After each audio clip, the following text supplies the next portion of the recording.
Hi, good afternoon, welcome. I am Rebecca Atkinson. I am the Director of Programs and Partnerships for John Jay's Future of Public Safety Initiative, and I wanted to welcome you to our panel on the role of light, blight, and green space in public safety, where we're trying to reinforce our theme that healthy communities are clean, green, and livable. At this time, I would like to introduce our moderator, Dr. Jeff Butts. Jeff is a research professor and the director of the Research and Evaluation Center here at John Jay. Previously, he was a research fellow with Chapman Hall at the University of Chicago and director of the program on youth justice at the Urban Institute in DC.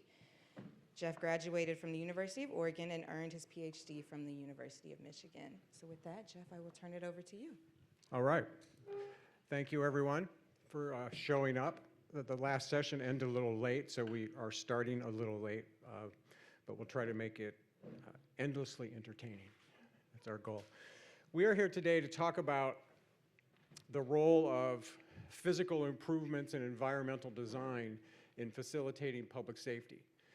And I think this is a very important area because those of you who know me know that I'm prone to complain about policies that focus exclusively on individual behavior, as if the solutions to society's problems were finding the people who are prone to be violent and stopping them either by helping them or controlling their behavior. If we only focus on individual solutions, we are basically excusing the society, the policymakers who control the direction of society. We are excusing them from creating the environment and conditions that continue to cause these problems. But having said that, where do you go from there?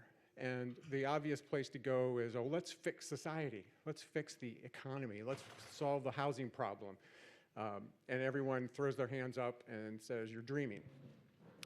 I personally went on that same journey when I was 19 years old. I spent most of my day reading Marxist theory because I was going to be a Marxist because they had all the answers. And about 18 months later, I thought, this is kind of crazy. This is never going to work. And so I shifted into the justice arena to try to do something more practical. And that was 40 years ago. And I'm still struggling with that same battle of trying to combine evidence and data with policies and practice and community resources in a way that facilitates a healthier, stronger community for everyone with equity and opportunity and justice.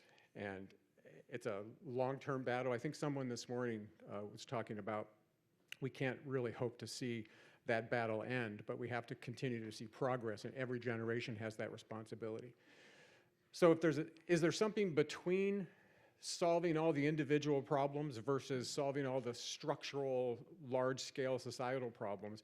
And I think that's where you end up focusing on micro neighborhoods, environment, the conditions that people encounter out on the street in the neighborhood. And if we can establish that actually helps produce public safety, it provides encouragement for those who would only think about big solutions and starts to convince people that there is another way to pursue safety and justice without just fixing the individual problems in the community. So I think this is a very important area. It's growing. We fortunately have some folks with us who know a lot about that, and we're going to hear from them, and after that we'll do some questions and answer and then do Q&A with you. So first I want to introduce Michelle Kondo, who's a research social scientist with the USDA Forest Service. She has a PhD in urban design and planning from the University of Washington. My wife always tells me I should have been in urban design because when we're walking around New York, I'm always complaining about things. They say, this would be more efficient if they just put the street over there. So I have very little training, but great interest. So please. Thank you. Thanks to everyone. It's a pleasure to be here. You know, as you mentioned, I work for the U.S. Forest Service, and a lot of people are like, what? Like, I didn't realize there was a Forest Service, or I didn't realize that they hired scientists and they have stations in cities and urban areas, and scientists who are working on, you know, the role of urban natural resources in, you know, social issues more broadly. So I'm one of very few of Forest Service scientists who do research in the area of public health and violence prevention. but I am stationed in Philadelphia, and I serve the public there, and I cannot do my job without addressing these issues and thinking about, neighborhoods and trees as part of neighborhoods, and the role that they either, are sort of continuing and or interrupting the cycle of violence. So how much should I speak? Go until you want to stop, and then we'll mix it up. Okay, okay. So I'm here at an exciting time. My agency is just released a request for proposals for the Inflation Reduction Act funding that is going to come through our agency through the Urban and Community Forestry program. So we have $1.5 billion that we will be distributing to urban forestry programs and monitoring and evaluation that goes along with it in under-resourced and disadvantaged communities and neighborhoods specifically, right? So, the work must be done there. And this comes from a lot of research and sort of uncovering the things we already know, that investments, especially in natural resources and trees and maintaining, healthy environments, has been left out of so many urban communities, and it's time to disrupt that pattern. So this is an exciting time. Anyway, All right. I'll pass it on. Next, we'll hear from Renita Francoise, who I got to know. Did I miss it? Francoise? Francois. And I just told her. Oh, yeah. He practiced it, and then he did that. And I got to know Renita when she worked at the Mayor's Office of Criminal Justice. Now she is the Chief Strategy Officer with Tides Advocacy. And she has an MBA from Cornell. And we were hired or appointed to be the evaluator for an initiative here in New York called the Mayor's Action Plan for Neighborhood Safety, which Renita coordinated. And how would you describe our relationship at that time? It was Contentious, spicy. No, Yeah. I'm just kidding. All right, I'm going to put us all out of our misery, because I know it's the afternoon. You ate lunch, you had cookies and coffee and all of that. It's time to wake up. So I'm Renita, as Jeff said, Francois. Currently, I'm the Chief Strategy Officer at Tides Advocacy, a 501c4 fiscal sponsor supporting progressive advocacy groups. That is not relevant for today, because today I'm in my old bag as Renita Francois, formerly of the Mayor's Office of Criminal Justice in New York City, as he said. So in my time at MOCJ, Mayor's Office of Criminal Justice, I'm not going to say these long things again, so keep up with my acronyms. I was the executive director of MAP, Mayor's Action Plan for Neighborhood Safety, which was a place-based initiative, community safety initiative, supporting 15 NYCHA, New York City Housing Authority, developments across New York City. So as a part of MAP and working with those NYCHA developments, we worked on a program model that was essentially individual, communal, and environmental, meaning focusing on the small number of people who commit violence, the community that surrounds them, and the environment in which they live and dwell. The importance of that initiative was that it brought together agencies who are not traditionally considered a part of violence prevention, community safety, so pretty much any agency you could think of, down to the Department for the Aging, and sort of tried to come up with a role for them in supporting communities to essentially determine for themselves what safety looks like. What does that have to do with blight, light, and green space? A lot, because the environmental aspect of that initiative is saying essentially, we can program folks to death, put them in all the CBT that we want, do these, different sort of CVI type of models, but if they're essentially coming back to the same community, the same environment, then how do we expect the work that they do internally to be sustainable? We cannot expect for that to happen. So as the government, ambitiously so, I think we embarked on the challenge of trying to create community with folks who have essentially been estranged from their government for a very long time. When I think about the place-based aspect of our initiative. I think it had such an interesting relationship to the concept of ownership. Because essentially, if we're talking about violence prevention, we're talking about urban centers. Like New York, we're talking about Black and brown communities.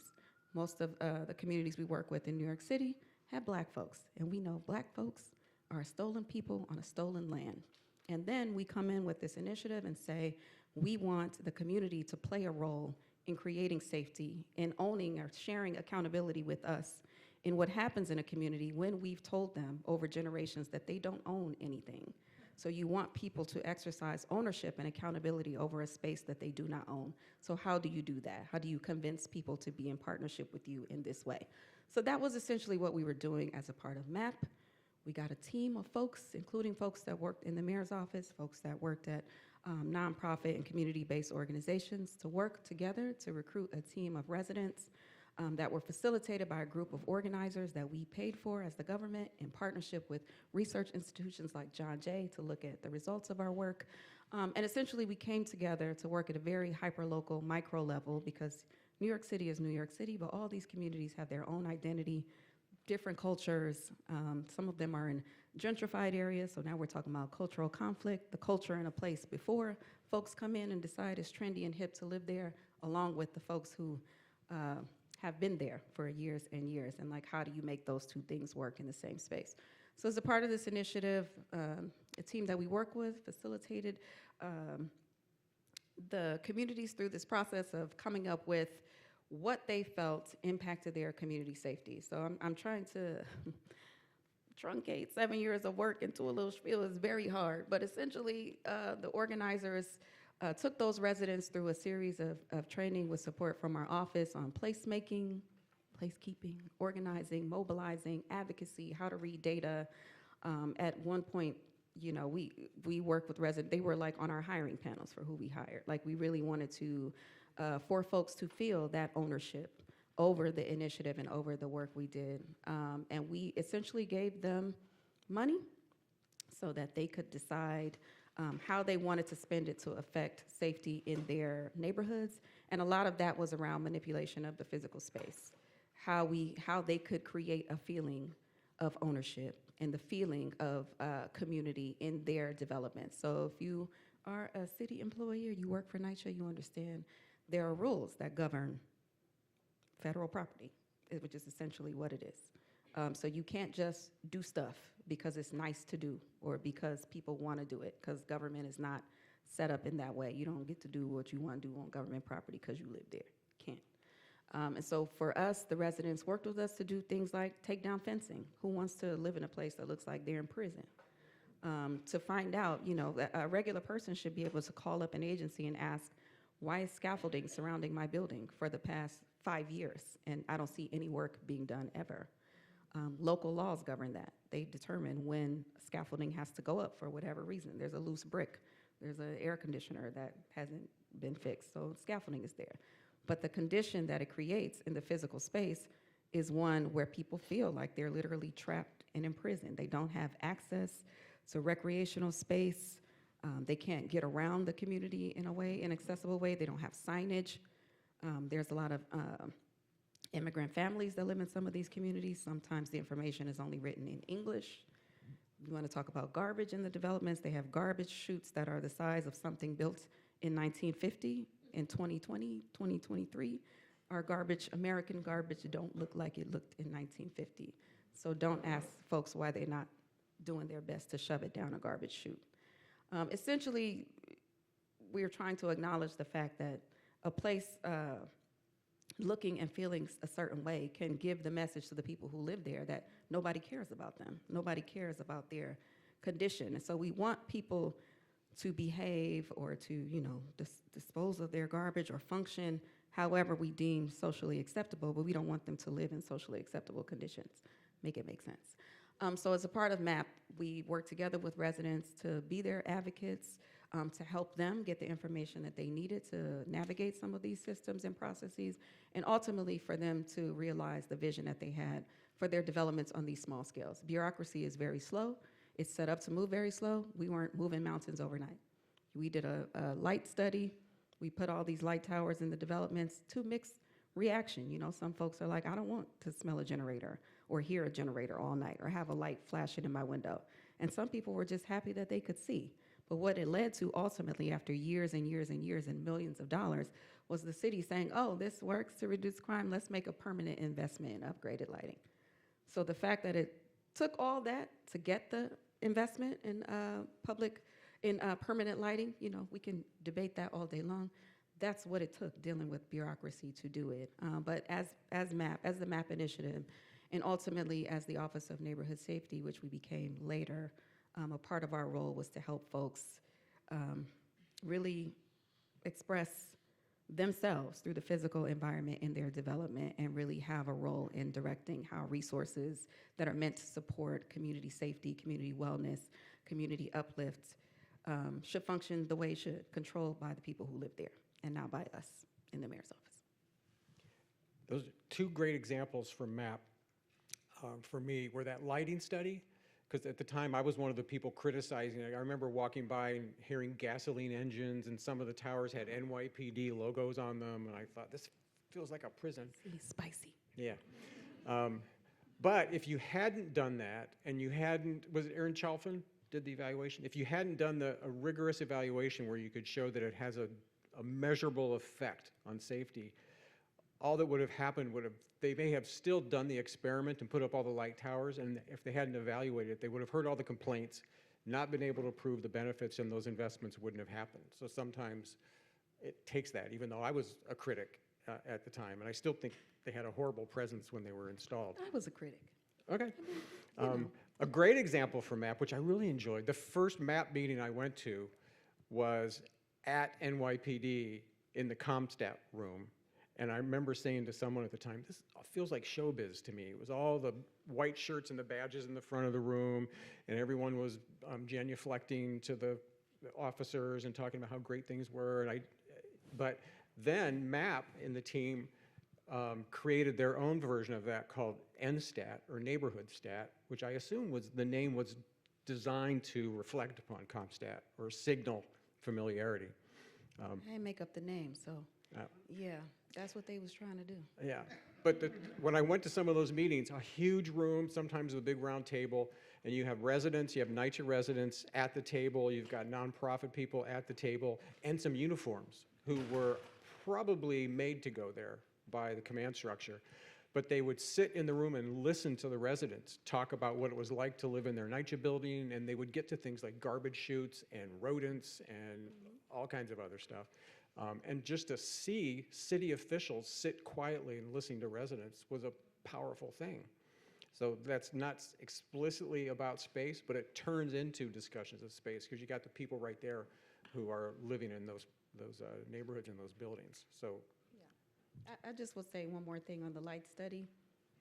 Y'all see how ridiculous this is? You got to spend millions of dollars to prove something that I'm sure if I asked y'all right now, you'd be like, yeah, all you have to do is fix the lights that haven't been changed in 60 years.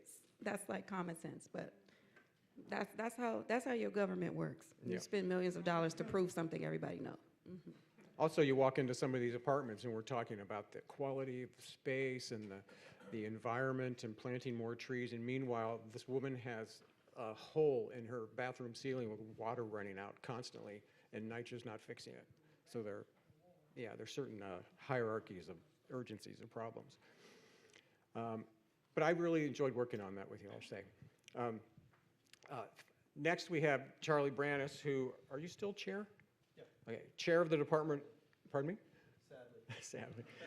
He's chair of the Department of Epidemiology at Columbia University and his PhDs from Johns Hopkins, and he has engaged in some of this research, tried to show the benefits of environmental improvement in space. And I think even though it's easy for people, and you hear it all the time, focus on place and people, persons and places, but in a general criminology discussion, what that often turns into is places, because we can predict now where the criminals will be, so let's focus on those places, which is a very different conversation than what we usually mean by people and places. So tell us about your work. And Can you hear me? maybe it's off. On? Oh, now it's on. So definitely not talking about place-based policing. talking about place-based change to structures that Renita was just talking about quite a bit. And as a new New Yorker, I got to say, what is with the scaffolding? I'm just going to put that out there. So never gets done, right? 5 years is, I think that's a lowball estimate. So I've been around apparently 10, 15 years. Sometimes it sits around. Anyways, but that's the kind of place-based change. If you restructure the places people live in positive ways, you will get benefit from that, not simply in the short term when you do that restructure in the weeks that follow, but in the years that follow for a lot of these hard structures. And by the way, it's not just going to benefit, I guess, folks that you would call high risk or vulnerable. I was in the prior conversation, in prior discussion about that, but it's going to benefit everybody who comes through there over the course of a very, very long time. So my background, I'll just give you a little bit of my background, is that, so I am an epidemiologist. I saw patients for a period and was working with fire departments, seeing folks who had been very traumatically injured, and began to ask the question of, well, is this all we got? Are we only going to be there when this happens, and what are we going to do to move upstream a little bit? And had the opportunity to work a little bit with communities and doing some community outreach from the clinical setting and from hospitals, and it turned out that that was having an impact, but it was limited. We were having an impact on a couple dozen kids, and it was good, but we really wanted to do something broader. And at that moment, this is in the city of Philadelphia, at that moment, we decided, we sort of threw our hands up as folks coming out of the university and the medical centers, was multiple universities and medical centers in the city at the time. We threw our hands up and said, we don't know what to do. We should go to the community and ask them. What do they think we should do? Right? They are experiencing this problem on a day-to-day basis.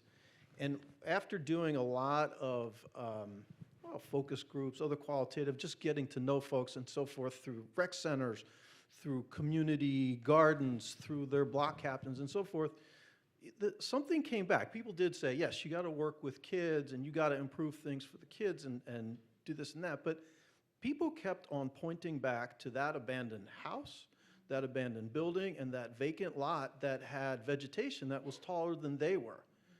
They were afraid of it, right? They were saying, someone's going to come out of there. So people were afraid. People would cross the street or walk in traffic to avoid that vacant lot. Or they thought the building was going to fall down. I remember one mother telling us a story. I said, oh, it's so great your kids can play on the sidewalk in front of your house. And she said to me, oh, no, my house is down there, but do you see the house next to it? You see the bricks that are falling off of it? I'm not going to let my children play on the sidewalk near my house because of that. So these are the kind of things that really struck us, and we decided the city had a couple of homegrown programs, particularly for greening vacant lots at the time. Later, there was a program for doing basic changes to dilapidated and abandoned housing in the city. These are all coming out of, again, community members and neighbors saying that we're fed up, and frankly, at the time, those began because the neighbors that were just so fed up with it just went ahead and did it. They greened the first vacant lot. They went and shifted the windows. They got in the house and changed the windows, changed the door, cleaned the front of the house to make sure that it didn't look like that anymore. Those then became programs that some groups in the city, like the Pennsylvania Horticultural Society, took up. So when Michelle and I met each other and started talking about this, brought in the Forest Service, federal agency, right? That's charged with this, has a station in Philadelphia, but many other cities too, including New York, and then brought in the Centers for Disease Control and the NIH. Remember, I'm an epidemiologist, and we did get funding around this to do hundreds of these sorts of properties, actually almost 1,000. Actually, if you add in the other cities now, New Orleans, Detroit, Flint, and I'm forgetting one, and Youngstown, Ohio. If you add in those other cities, there was other funding that came in federally to do two things. It's what I call win-win science, is to change the places and spaces to see what happens and what will happen. Particularly, we were interested in gun violence, and we did find a very significant reduction in gun violence. But then also, that brought, these communities all were asking for this stuff. Of course, all the communities were tested. Do they really want this to happen in their communities? The vast majority did. So this federal scientific money came to the communities so we could learn something about it, so perhaps it could be transplanted somewhere else, but also provided those resources for the short term.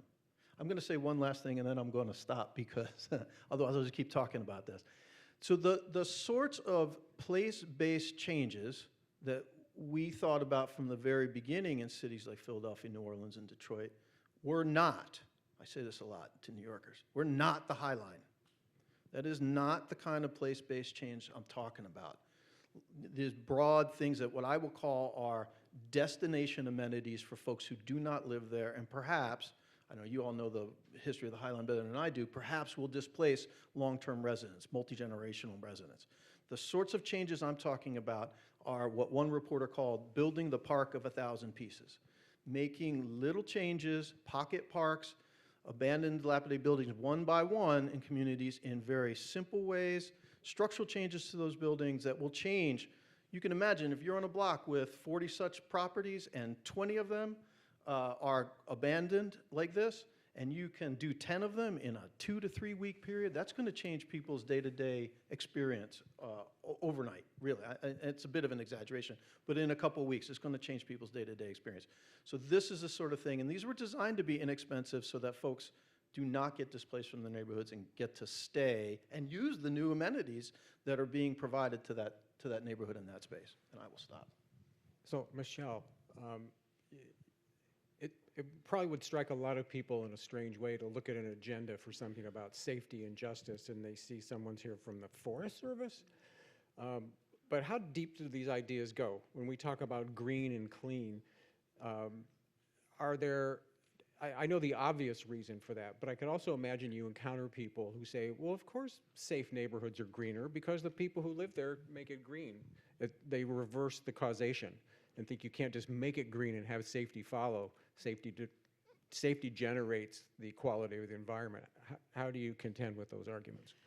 Well, so, you know, you can't have communities transformed, you know, through vacant lot cleanups or, you know, tree planting or other sort of neighborhood safety interventions.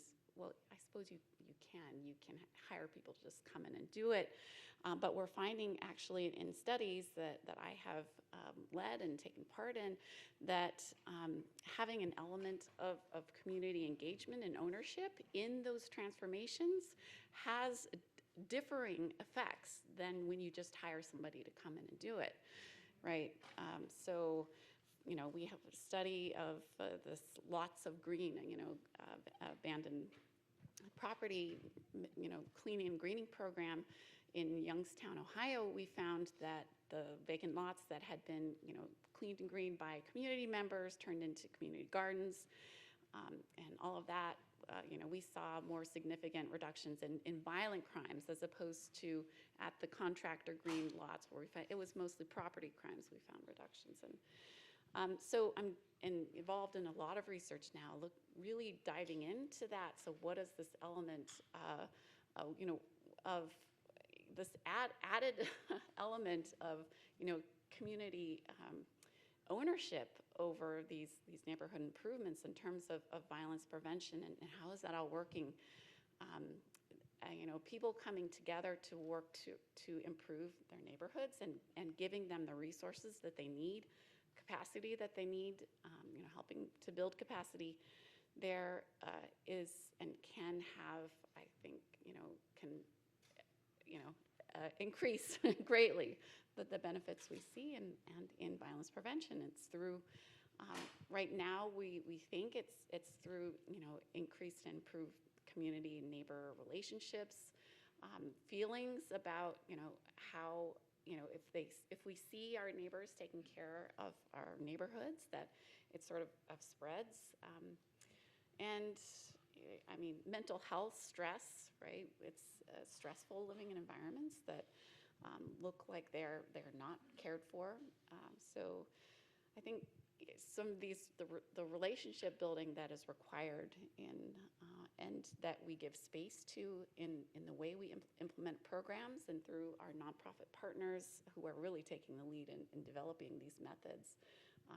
We are trying to give funding to those efforts and those methods right now, right?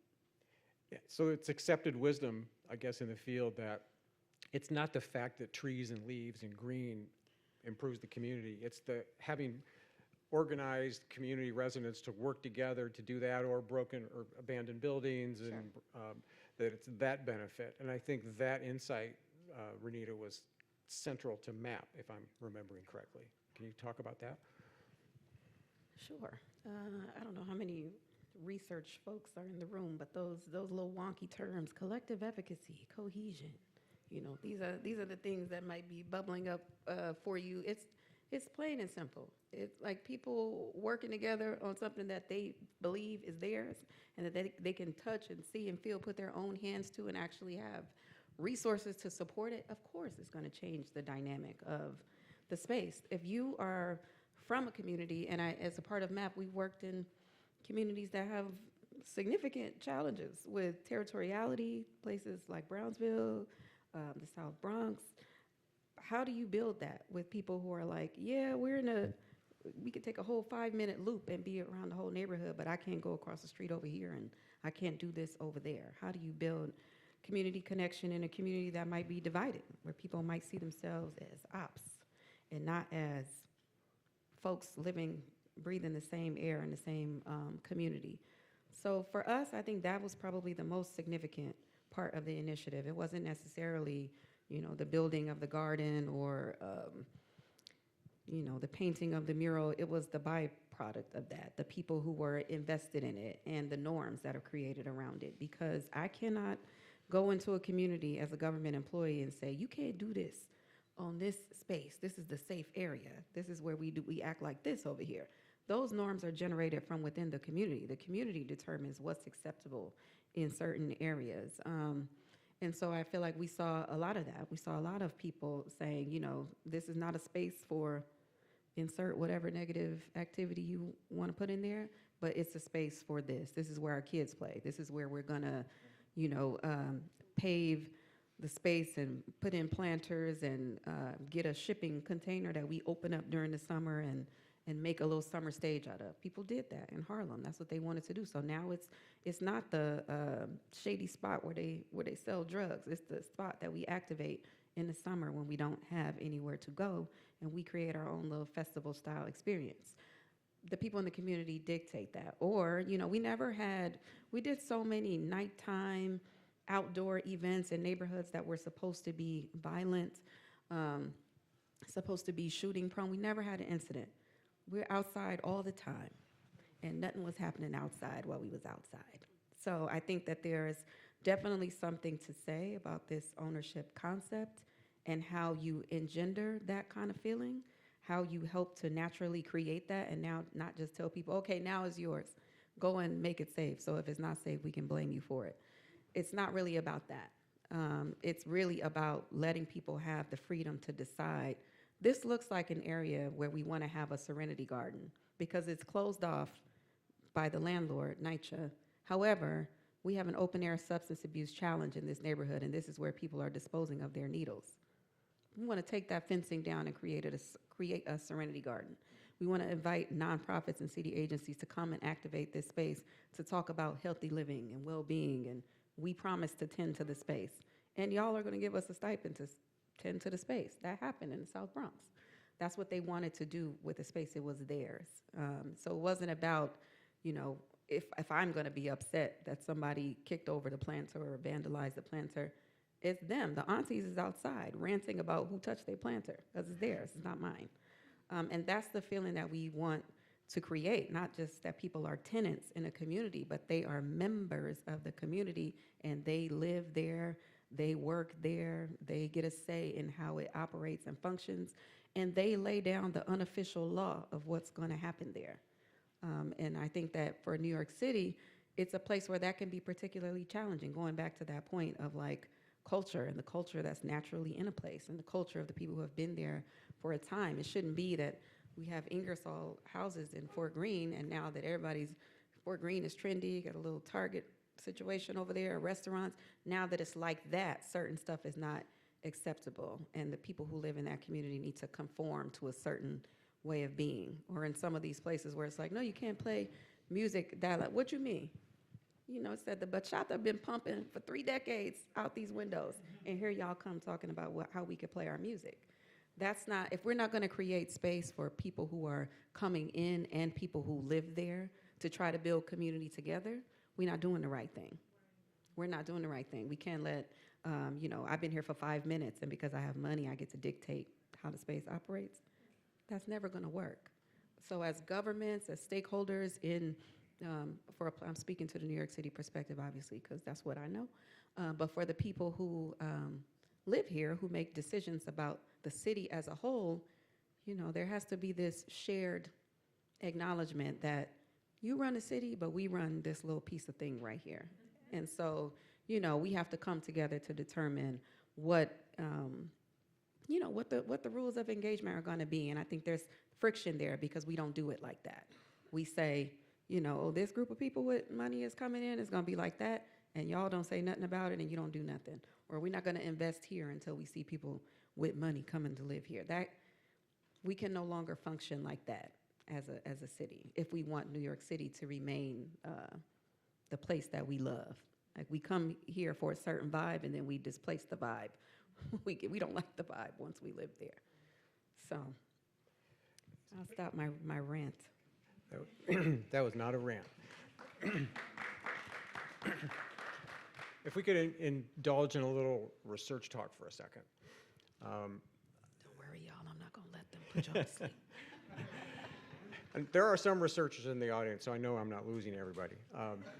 But when we talk about the problem of all policymakers want to focus on individual level interventions, either therapeutic or enforcement-based, that's not just a question of theory. It's not just because they believe all problems are solvable at the individual level. It's because the research community has trained policymakers to respond like Pavlov's dog to the phrase evidence-based. It's evidence-based. This program's evidence-based. And you talk to any politician today, and they all know that phrase now. They don't know what it means, but they think it means somebody with a PhD somewhere wrote something and was complimentary toward the program and has some numbers and tables and charts, and it looks persuasive to them, so they accept it.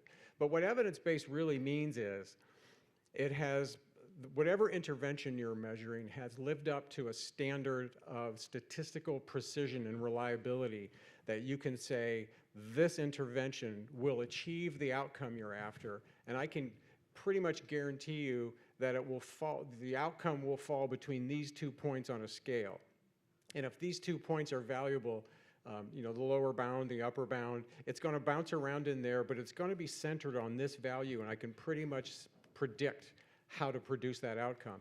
That's an evidence-based program. But the ability to say that it's going to only bounce around within that small margin is dependent on 2 things.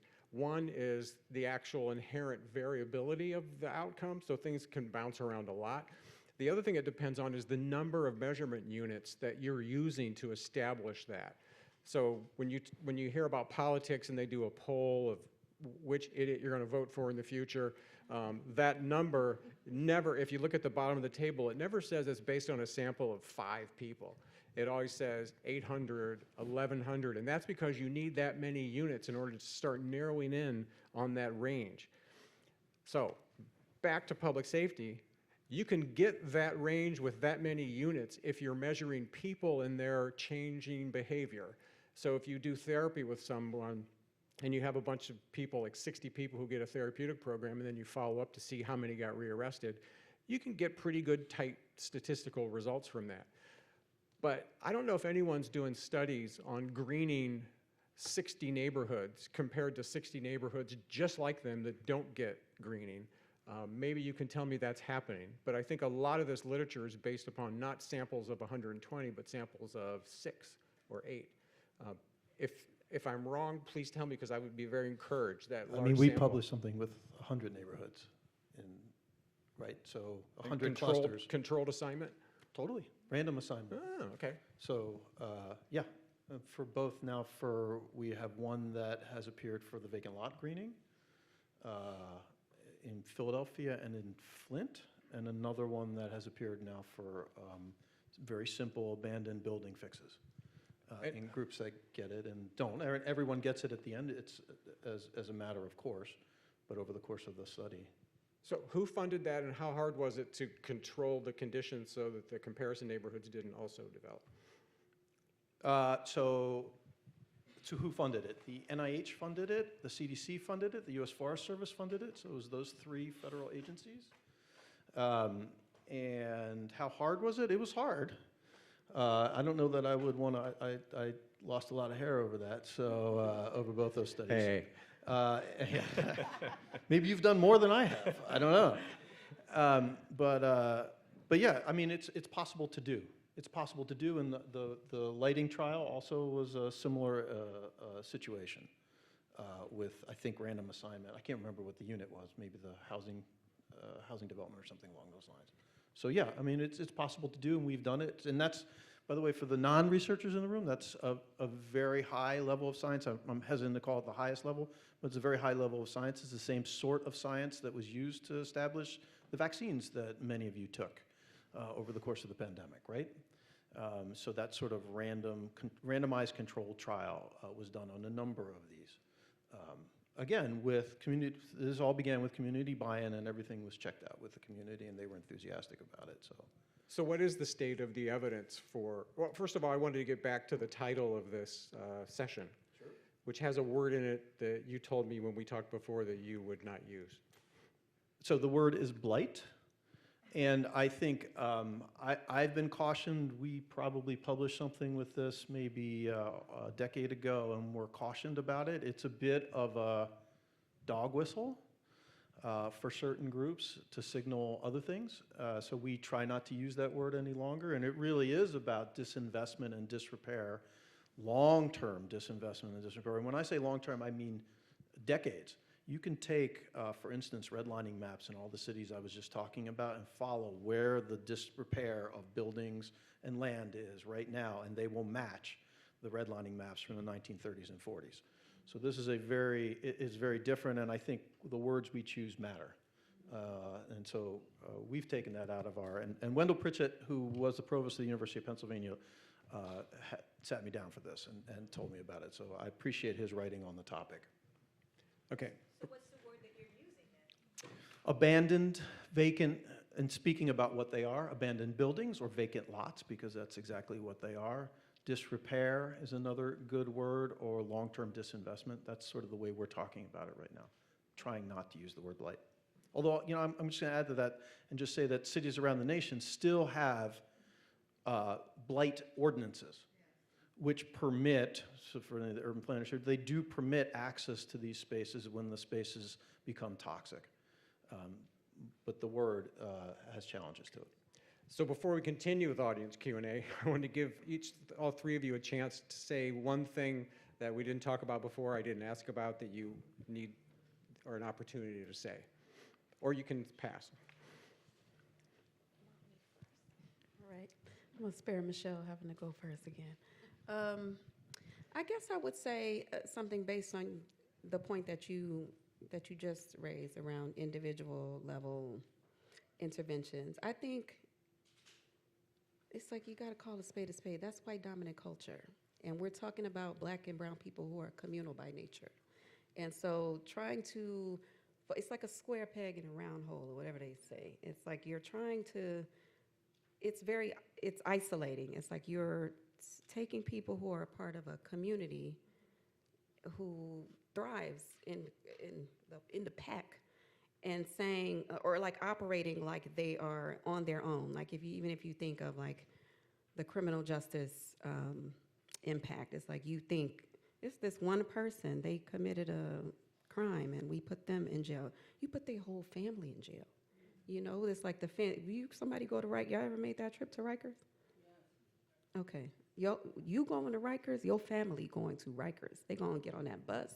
They're going to take that mission and suffer through the experience of trying to see you if they go there. When a person is taken out of their community, they might be the breadwinner. It just destabilizes the community. We don't function in these individual, every man for themselves, up by your bootstraps kind of manner that is very much the American way. That is not how Black and brown people operate. That's not the community that we come from, the experience that we come from.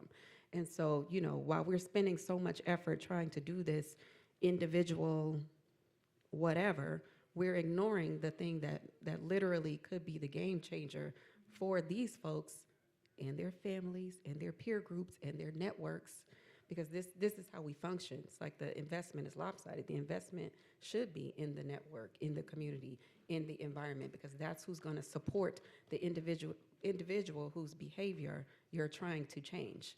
But we don't do that. That's not the American way.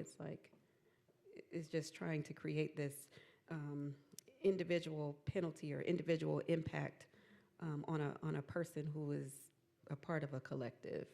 It's like, I hope I'm making sense. But y'all know, y'all live in America, so one Black person do something, then we all what? You said one white person do something, it's what? A lone wolf. It don't work. So we're a group.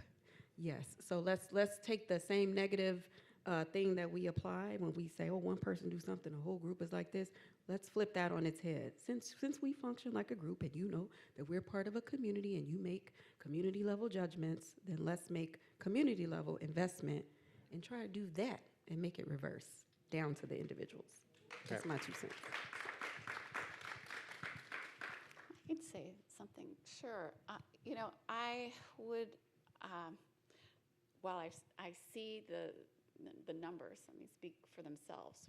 We had 130 different, intervention site clusters, right? In this randomized controlled trial of vacant lot greening and similar for abandoned buildings.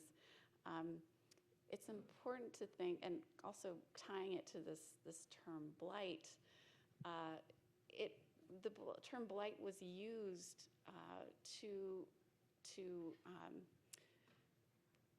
give reason for these redevelopment initiatives, right, in the 40s and 50s to raise entire neighborhoods, right, to make way for stadiums and whatever new developments, and we have to also worry, although we're using different terms, vacant, abandoned, and all that, who benefits from fixing it up, from maintaining it. So I want to mention as well the importance of thinking about the dangers of gentrification and dislocation, and we don't know, and with this is we're a market-based society. If you improve and fix up a neighborhood, and basically young white professionals think it looks nice and its proximity to work, jobs, then they may want to move in. So we don't yet know, well, what on the market side, what types of housing policies should be coupled and paired with neighborhood greening and lighting, initiatives, interventions. Important to keep that in mind.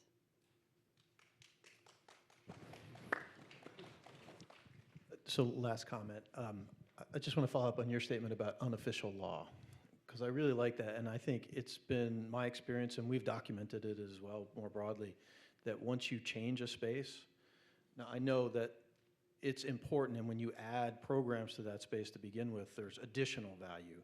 But I do want to put a plug in for changing the space as the basic substrate that's going to allow those programs to happen. And the unofficial law that proceeds, and sometimes will do so because the space has been improved after decades of neighbors calling, for instance, to have the space improved.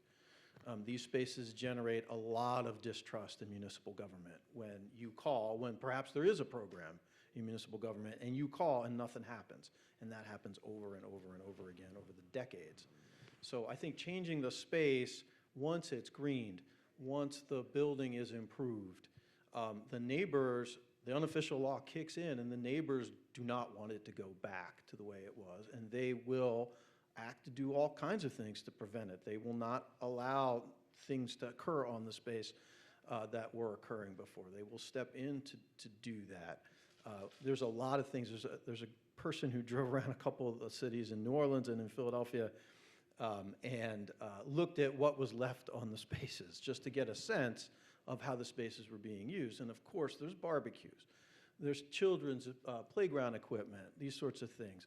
There's been, I have pictures of horses grazing on a couple of the newly green spaces, and there's even been a wedding or two on the newly green spaces on the extreme. But anyway, so I do think the unofficial law can't be understated, the importance of that. And that is without, any sort of municipal structure or any sort of policing that occurs with that. That is just positive benefit that comes from these spaces once the actual place is changed. Okay. Yeah, let's have some questions from the audience, and introduce yourself before you ask your question there in the back. Hi, everybody. I'm Dara Waldman. I do disability justice, and I want to say thank you first for your work. But also, we are excluded. These spaces are not accessible to our people. So, unofficial law, great, but you do have a law, the Americans with Disabilities Act, that many of you are not following. You're receiving federal funds. Right? That's Title 1, 2, and 3 of the ADA. And building these gardens, right? They're not up beds that are upwards so that people in wheelchairs can use them. Now, I'll tell you, National Parks Association, we've been working very well. Forest Service, not so much, so we can talk to you. Keep making these playgrounds that our children cannot use. There's not one accessible playground, right, in these cities that you're talking about. Philadelphia passed a law that said they would build accessible parks about 6 years ago. We still haven't seen ground break on them. I ran the Office of Disability Rights for Mayor Gray. We created whole new recreational centers. Not one of them is accessible. So we need to make sure, right? And the victims of these crimes are disabled people for the rest of their lives. And there's more than mental health.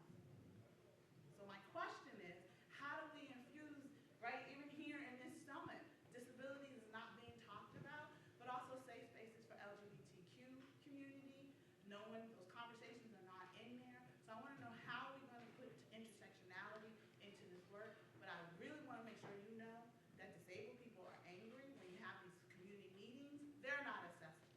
No ASL interpreters for our deaf people. Stuff is not put in plain language for our DD, developmental disabled people. We need to make sure they are included. So I just want to know what your thoughts are on that, specifically Forest Service, because we've been reaching out to you guys and it's been ignored for years. Okay, thank you. Yeah, thank you. So I am here representing my agency, and so, but I didn't, I'm not in, not necessarily, but I'm going to bring it home. You were in Philly when they passed the law, and we still haven't seen anything. Yeah, thank you for bringing that to my attention. And I serve on a neighborhood advisory council for the Pennsylvania Horticultural Society with a disabilities advocate, and I'm learning so much from her right now. Liberty Resources? Yeah, yeah, yes. So yes, my mind is broadened, and I'll voice that message as much as I can. All right. Okay. Thank you. Yes, in the front. Yes, I am smiling because I am so, when you feel like you're in the right place. And I'm so thankful for your thoughtful comments and just the efforts that you all have been doing.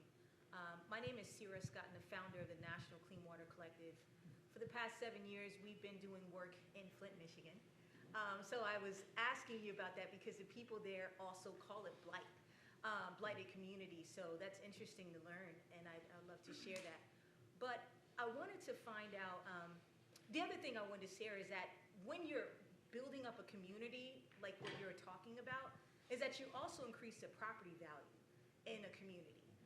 And we've noticed that in Flint and even Newark. But I wanted to know if you guys have heard of the Blue Zones project. I think it's important that project, because they've gotten data from Gallup, and they are working with experts in the field, and they're transforming communities. They started internationally. It was actually endorsed by the National Geographic. But we're looking to implement that project in Flint. and also New York City. The goal is to create a thriving community throughout all sectors, including food, education, the environment, all those things. Create, well, first of all, get the buy-in from the community and have the community run the programs and the organizations, and they actually get paid to do this work, right? And they have more of a vested interest in doing this work. And it works. They've done it in 78 communities across the United States.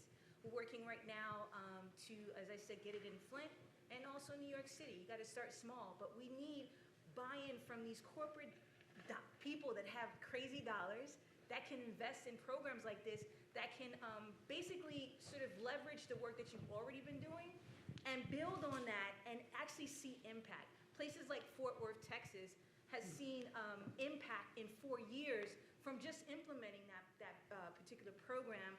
And it was actually prior to COVID. And during COVID, they were thriving. As communities like us, we were sinking, but they were thriving because they'd already implemented the idea of blue zones. So I encourage just sort of the research of Blue Zones Project, and I'd love to bring the VP of the company to you to talk about that. I think it's critical around what you guys have been doing already to implement this in New York and other places. So. Any comments or reactions? Sure. I think it's absolutely fascinating. I'd love to hear about Fort Worth. My goodness. So Dallas, Texas actually reached out a couple years in the past and devoted, I think, $10 million to starting up a program there. But for Blue Zones, I think Michelle and I have done a little work on, now I don't know if this relates, but on stormwater recapture. So there's an intersection here of climate change for a lot of cities that basically cities are over-concretized. I don't know if you've been following, like parking lots are a huge problem. So to lift that concrete and create opportunities for water to come back in does reduce into the earth, does reduce flooding and all sorts of other things, but it also introduces new green space to places that would not have it before. And we've looked at that a little bit, and there are also benefits in terms of violence reduction for those stormwater recapture installations. So, but I'm not sure exactly what you mean when you say, perhaps you want to say just another word about blue zones and blue space, because when I think of blue zones, actually I think of it. You think of water, right? But no, it's actually, it's deeper than that, but I'd love to share. And then the other thing is, in Flint, they have a thing called Porch Fest. I would love to see it happen here. Porch Fest is pretty dope because they, basically the community, like you mentioned, they get involved and they're building up people's homes. Like they may focus on it for a week and they'll build up like Grandma Elda or whatever her name is, you know what I mean? Her home, and they'll beautify it. And then you'll see it happening the next week they're focused on another home in that community. And it's a beautiful concept because, like you said, it's important to see the community working together. And I'd love to see that happen in New York City. Okay. In the middle there, yeah.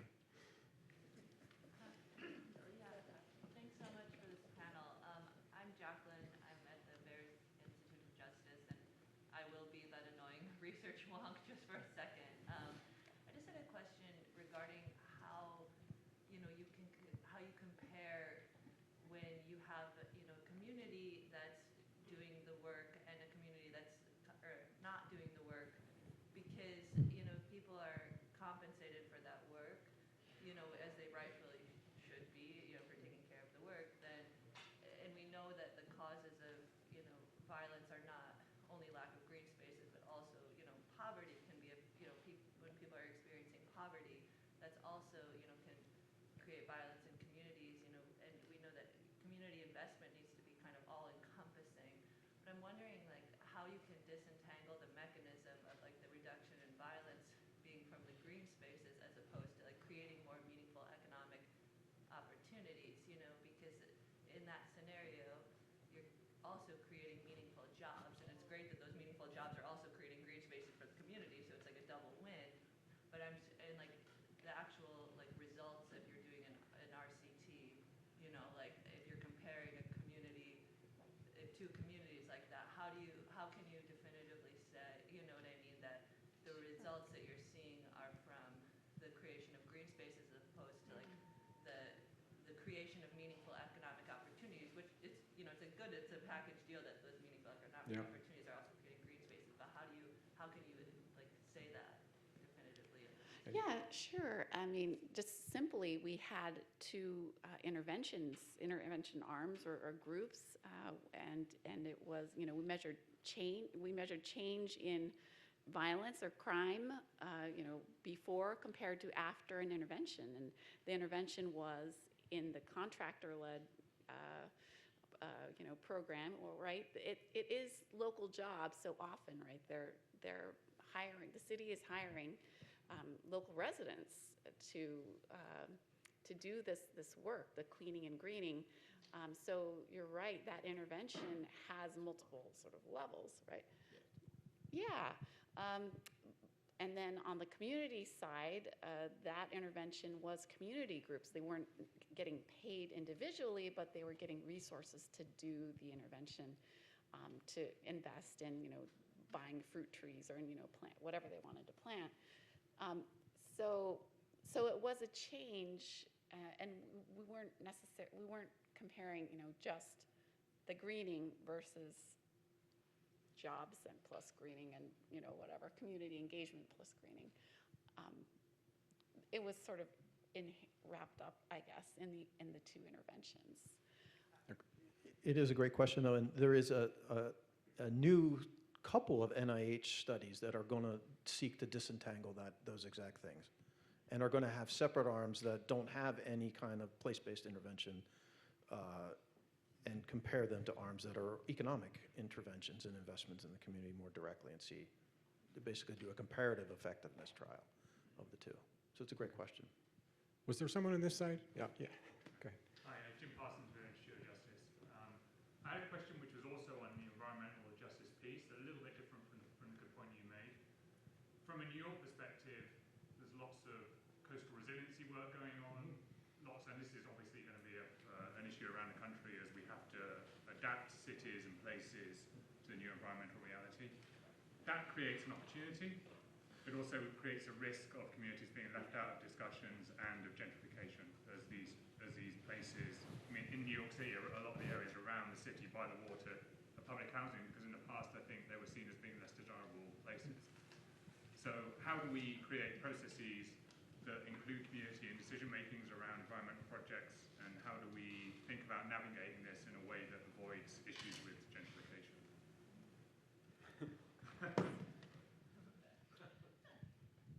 Is that a me question? I'm happy to try. Are the processes that you've seen where there's actually Yeah. meaningful involvement, because what we've seen in New York Okay. is not meaningful. Let me give you a couple answers. And I think New York City, Boston, and San Francisco can be outliers to my answers, but I'm going to try to answer it for you for the other 40 legacy cities that are a little bit different. I think what I was saying before is making basic, inexpensive structural changes is different. And so that's one way, as opposed to making these luxury installations, which New York is infamous for, right? So I think that's one step that I've seen, and that we've studied, for instance, property taxes. So I know, and looking at what happens to property taxes after these inexpensive installations, again, building the park of 1,000 pieces, property taxes do not go up. And in fact, in some neighborhoods, they even went down. So, and many of the spaces, the vast majority in the latest study we published, it's something to the tune of 97% of the spaces remain as they are. They don't then get developed into some luxury property. So again, I think there's an installation question of what you actually put in the space that might be a defense against this. The other thing to think about, and I do think New York City thinks about this, in Philadelphia and in Detroit, there are basically, I guess, the equivalent of rent controls.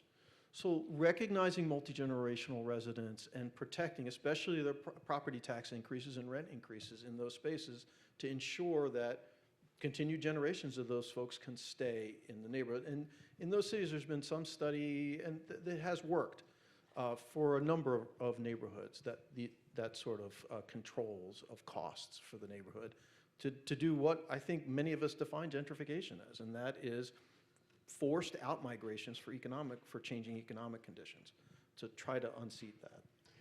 I'm gonna give you the 99-cent store answer to the $1,000,000 question. You just do. It's not like we spend a lot of time conversing about like how do we do. If there is not political will to do it, it won't get done. And if the political will is not inherently there, then now I'm back in my advocacy bag. Then we, the people who live there, have to make them do it. And the way we do that is, of course, exercising our voice at the ballot box. It's holding your elected official accountable to represent the interests of the people who live in your area. If we're talking about a neighborhood like Red Hook, you know, there are a bunch of disenfranchised people in Red Hook who feel like, why am I going to engage in the political process when nobody gives a damn about me or how I'm living over here? But those are the people, for those of us who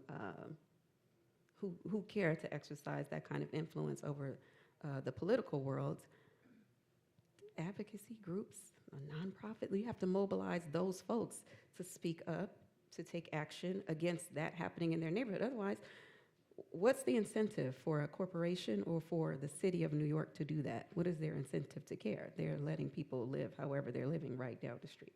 They don't care. And that's why the mobilizing, organizing, and advocacy piece of MAP was so important. That's why when people are like, you guys use city government money to hire organizers. Yes, we did. Because we needed to organize against us, technically us, as the people who work for the institution, because these folks do stuff under pressure. Otherwise, they're just comfortable. They do what they want to do. Yep. So we can do one more, and I can't see your face, but I see the silhouette of a hat. Oh, that's me. Hi, everyone. My name is Cameron O'Keke. I work for the Variance for Justice. I'm a senior program and research associate, and I work in Louisiana. My question... That's 3 VEER institutes in a row. I don't know if we can... I'm so sorry. I saw James Hancock, I was like, well. Anyway, my question is like quite simple to me. I work on structural violence often, and we're talking a lot about doing these kind of environmental or structural changes, but we're also linking it to violence prevention. And my question is, are there dangers to kind of doing, like needing an RCT to prove that you should invest in these communities, right? Like, is there a point at which, you know, I grew up in Southside Chicago, and there's a point at which you can make things slightly better so that we're not the worst possible, we're not the murder capital of the country, and then people go, oh, okay, well, cool, we'll go to the next thing, right? It's not linked to thriving, and I wonder, out loud, is it that it's harder to make the case that we deserve nice things, or that those nice things can be protected if we aren't tying it to us not being violent? Like, could it just be for, we don't have RCTs to prove that like schools are good for young white kids, or that like they should have lacrosse teams, right? We don't have those RCTs, but we have RCTs to prove that like playing basketball with black kids is good for them, and that feels weird. So. Hi, Cameron. I'm gonna let them answer, but I do want to say just one thing to that. That's facts, but the research community also has to hold itself accountable for going after the big bags to prove stuff that we already know, and for making RCTs and all of this the gold standard of like your research institutions are getting money that could literally be going to do work that we all freaking know because we have eyes needs to be done. But however, the research community accepts those bags and goes and do these long, exhaustive studies that their friends have already done on subjects that their friends have already talked about. It's like, be accountable also, say, this has already been proven and done. Actually, we'd like to do some research on, I don't know, something that community members told you they needed information about. But I think that there's some accountability to be shared there by the research community. And they publish the results in a journal you can't read unless you pay for it. And they created the indicators that he said that they didn't talk to. Come on, somebody. All right. I wish we could go for another hour, but that's our I time. can't respond? Oh. So, I told you about 2 RCTs, and those were after a series of what we call observational studies. That is, we just observed what cities were already doing, and the community of researchers, but also the community of policymakers were not stepping forward, right? They were not accepting, there were a number of questions about, well, how do you tell the difference between 2 different, how do you know it actually works? So we then stepped up and went to the next level. Now, that money did provide, as I said, changed housing and did provide greening and new spaces to many, many communities. It did also pay for the salaries of all the researchers that worked on that stuff, so I'm not going to deny that to you. But those RCTs, so it's amazing that the observational work without the RCTs, where we weren't, those were very inexpensive studies, those were not changing minds. To your question, I mean, there were policymakers that did not, their ears did not prick up until they saw the RCTs. So I'm putting that out there for you because that's a phenomenal question, and it's a question we've gotten before.